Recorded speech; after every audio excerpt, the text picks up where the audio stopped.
दोस्तों, जो हिमाचल प्रदेश राज्य है, जो हमारे देश का ही एक प्रदेश है, ये आज़ादी से पहले यहाँ पे नागा जनजाति और आदिवासी लोग रहा करते थे और वो कोई ईसाई धर्म का पालन नहीं करते थे। लेकिन जैसे जैसे अंग्रेज़ों का वहाँ पे इन्फ्लुएंस बढ़ता जाता है, वहाँ की पूरी जनजाति ईसाई धर्म को अपना लेती है और आज भी मिजोरम ईसाई बहुल राज्य है।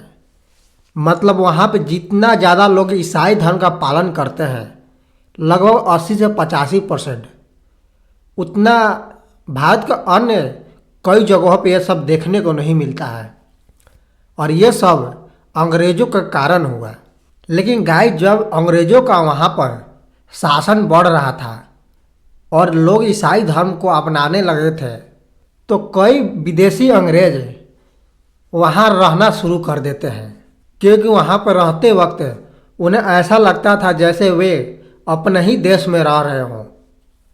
वहाँ पे हिंदू आबादी और मुस्लिम आबादी बहुत कम थी और वे उन लोगों के साथ अपना त्यौहार भी मना सकते थे, क्योंकि उनका धर्म और वहाँ के नागा जनजाति जो ईसाई धर्म अपना ली थी, दोनों का धर्म एक ही था। और इसी कारण से वहाँ पर बड़े बड़े होटल खुलने शुरू हो जाते हैं और इन होटलों का ज़्यादातर मालिक अंग्रेज ही हुआ करते थे, क्योंकि उन्हीं लोगों के पास पैसा ज़्यादा था। लेकिन गाइज, होता यह है कि जब देश आज़ाद होता है और अंग्रेज वहाँ से चले जाते हैं, फिर भी उन अंग्रेज़ों का यहाँ से कनेक्शन बना रहता है और वे अंग्रेज के बच्चे जो यहाँ चले गए थे, वे बाद में भी गोवा में आकर होटल खोला करते थे बिजनेस के सिलसिले में। और आज के डेट में भारत के कई लोग घूमने फिरने के लिए मिजोरम जाया करते हैं, क्योंकि ये राज्य देखने में काफ़ी खूबसूरत और पहाड़ी या झील आदि बहुत ज़्यादा देखने में खूबसूरत है। इसलिए भारत के अन्य हिस्सों से भी लोग वहाँ घूमने जाया करते थे। और इसी कड़ी में साल 1970 में दिल्ली के ही एक रहने वाले सचिन और सीमा घूमने के लिए मिजोरम गए हुए थे। दोस्तों, इनके मिजोरम जाने के पीछे एक कारण था और कारण यह था कि उन लोगों की नई नई शादी हुई थी और वे लोग शादी के बाद अपनी छुट्टियां एंजॉय करना चाहते थे और वे हनीमून मनाने के लिए मिजोरम चले जाते हैं, क्योंकि मिजोरम काफ़ी खूबसूरत जगह है। वहाँ पे काफ़ी होटल है एंड वहाँ पर पार्टी वार्टी करने के लिए छोटे मोटे पब भी हैं और वहाँ का प्राकृतिक नज़ारा काफ़ी ही सुंदर होता है। एंड वे लोग जब मिजोरम पहुँचते हैं तो वे लोग सिंजियांग, जो कि वहाँ के एक पहाड़ी है, उसके पास ही एक छोटा सा होटल बुक कर लेते हैं और वहाँ रहने लगते हैं।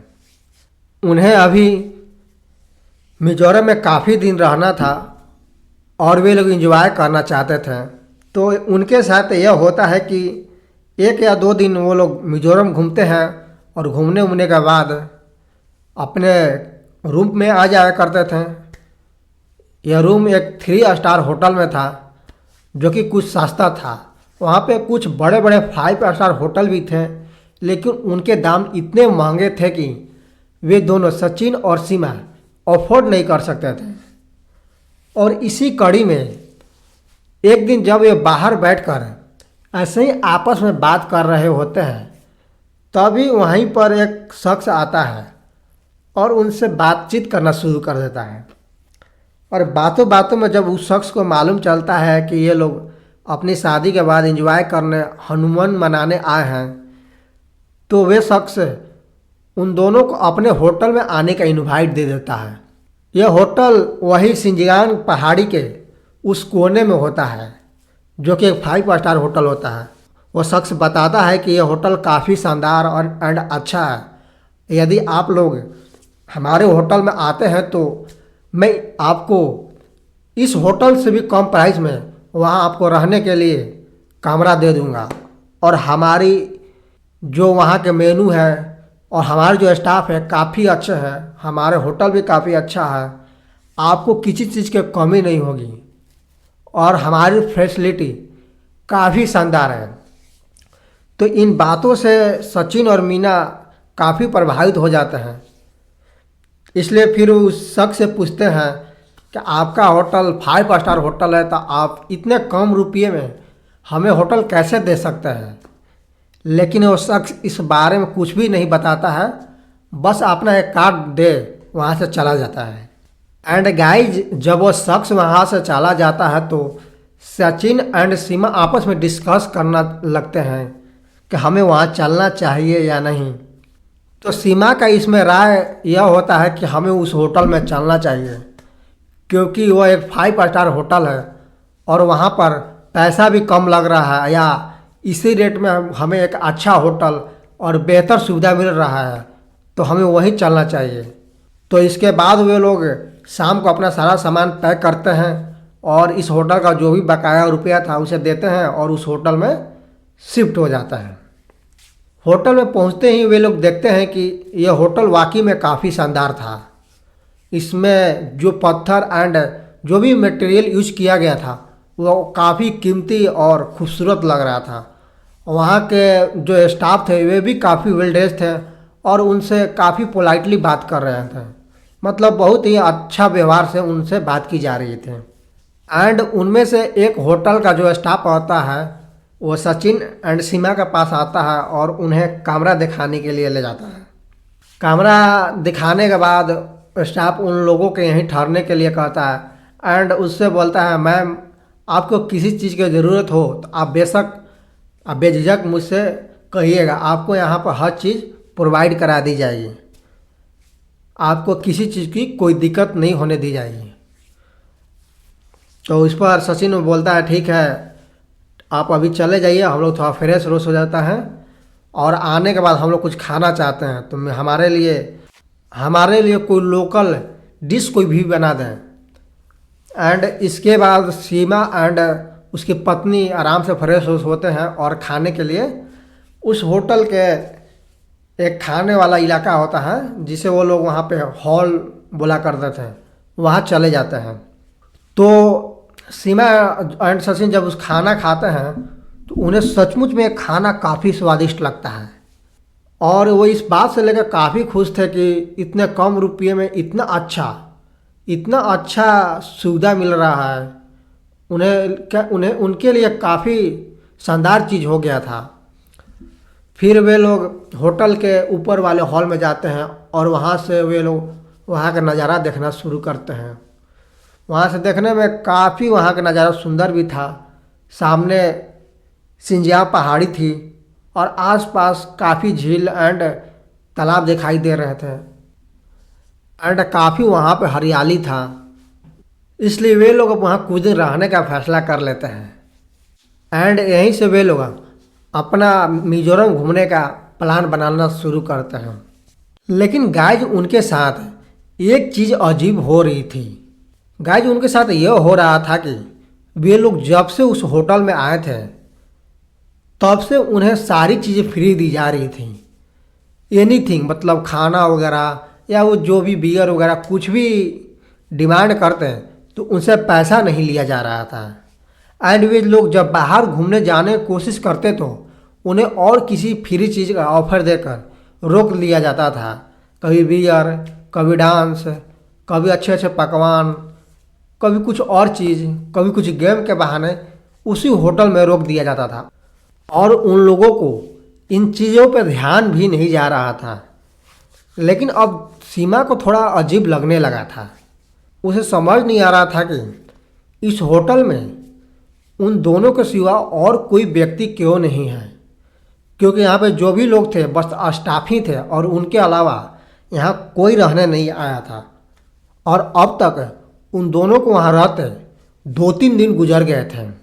इसलिए सीमा सचिन से इस बारे में बात करती है तो सचिन को भी लगता है हाँ यार ऐसा है कि यहाँ सचमुच में कोई नहीं आ रहा, ऊपर से होटल ये अच्छा है। तो फिर वे लोग एक स्टाफ पास पहुँचते हैं और उससे इस बारे में पूछते हैं, अरे यार यहाँ पे कोई और दूसरा शख्स क्यों नहीं रहने आता है, चाहे रह नहीं रहा है, इसके पीछे कारण क्या है।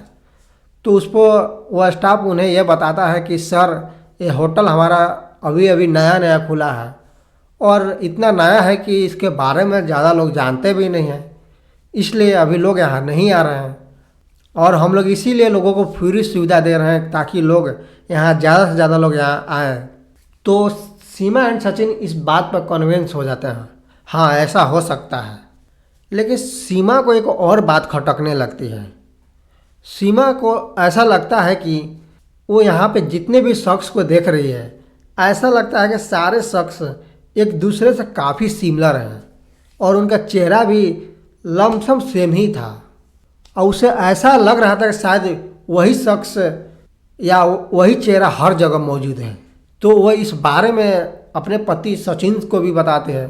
तो सचिन को इसमें हंसी छूटने लगती है, अरे यार तुम कैसी बात कर रही हो, नहीं नहीं ऐसा कुछ चीज़ नहीं है कि तुमको चेहरा सेम लग रहा है। हो सकता है इधर के एरिया में हम लोग आए हैं और यहाँ के लोग थोड़ा एक जैसे दिखते हैं इसलिए तुम्हें लग रहा है, लेकिन ऐसी कोई बात नहीं है।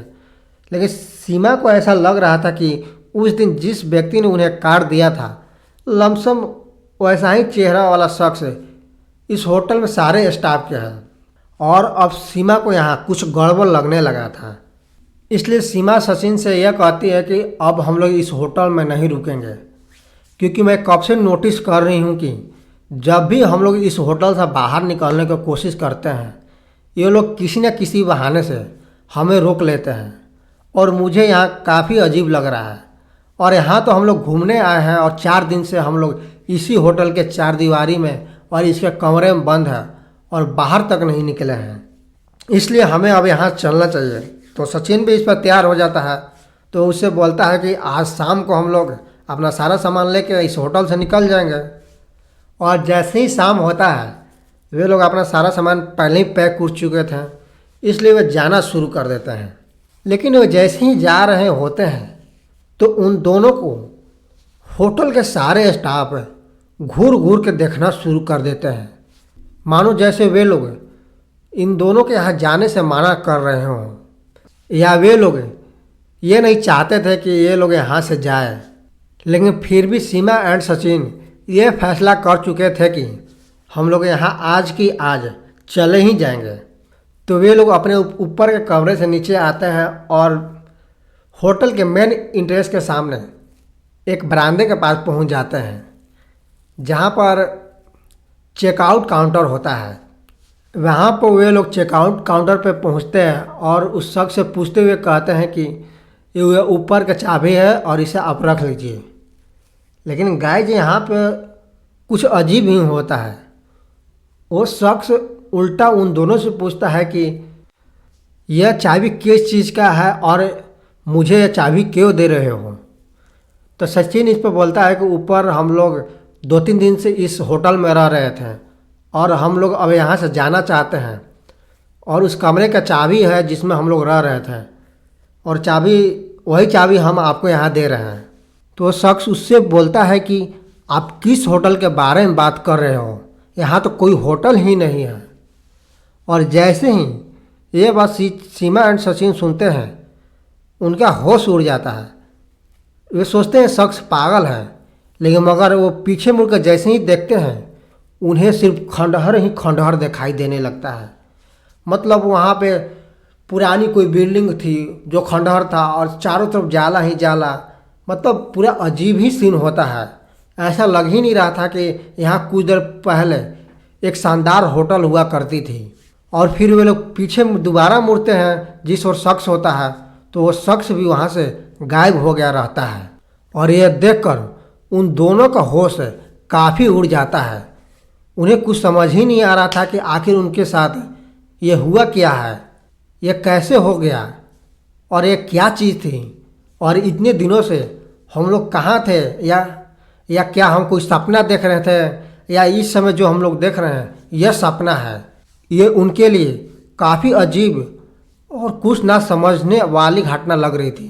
उन्हें समझ ही नहीं आ रहा था कि अपनी जज्बात को कैसे व्यक्त करें, क्योंकि उनको ये सारी चीज़ें समझ के परे लग रही थी। फिर वो लोग वहीं पर इधर उधर थोड़ा देर देखते हैं, फिर वहाँ से दौड़ते हुए तेज़ी से उस पहाड़ी से नीचे उतर जाते हैं जहाँ पर वो पहले होटल में रुके थे। और वहाँ पहुंचकर उस होटल के मालिक से इस होटल के बारे में पूछने लगते हैं। तो शख्स बोलता है कि उधर तो कोई होटल है ही नहीं, बल्कि एक पुराने अंग्रेज की होटल है जो काफ़ी साल पहले बनाई जा रही थी, लेकिन लोगों के विवाद के कारण उसकी हत्या कर दी गई थी। तो इस पर सचिन एंड सीमा उसे बताते हैं कि हम लोग 2-3 दिनों से उसी होटल में रह रहे थे, लेकिन अचानक वो होटल खंडहर बदल गया। लेकिन सीमा एंड सचिन के इन बातों को सुनकर उस होटल मालिक को बिल्कुल भी आश्चर्य नहीं होता है, क्योंकि वहाँ पर ऐसी बातें काफ़ी पॉपुलर थी। कई टूरिस्टों ने उस होटल में रुकने की बात कही थी और वहाँ के लोग इन बातों में विश्वास करने लगे थे कि ज़रूर उस होटल में कोई भूत या प्रेत आत्मा का वास हो रहता है। शायद उसी मालिक का वास रहता है जिसकी हत्या कर दी गई थी। फिर वो शख्स उन्हें बताता है कि उस होटल के यहाँ पर असुर होटल के नाम से जाना जाता है और उस असुर खंडहर में कोई भी रात के समय नहीं जाता है, क्योंकि कई लोगों ने वहाँ पर आज भी लोगों की चीखने की आवाज़ें सुनी हैं। आसपास के इलाकों और कई दूर के इलाकों में इस असुर होटल के बारे में सभी लोग जानते हैं कि यह एक हंटेड और डरावना जगह है। जब ये सारी बातें सचिन एंड सीमा जब सुनते हैं, फिर वे लोग अगले ही दिन मिजोरम से चला जाना चाहते थे और इसके बाद वे लोग अगले ही दिन मिजोरम से निकल जाते हैं और फिर दोबारा उस जगह पर लौटने की हिम्मत नहीं करते हैं। बाकी दोस्तों, यह हॉरर स्टोरी आपको कैसी लगी कमेंट कर जरूर बताएं। एंड ऐसी डरावनी और सच्ची कहानियाँ सुनना चाहते हैं तो हमारे चैनल को सब्सक्राइब जरूर कर दें।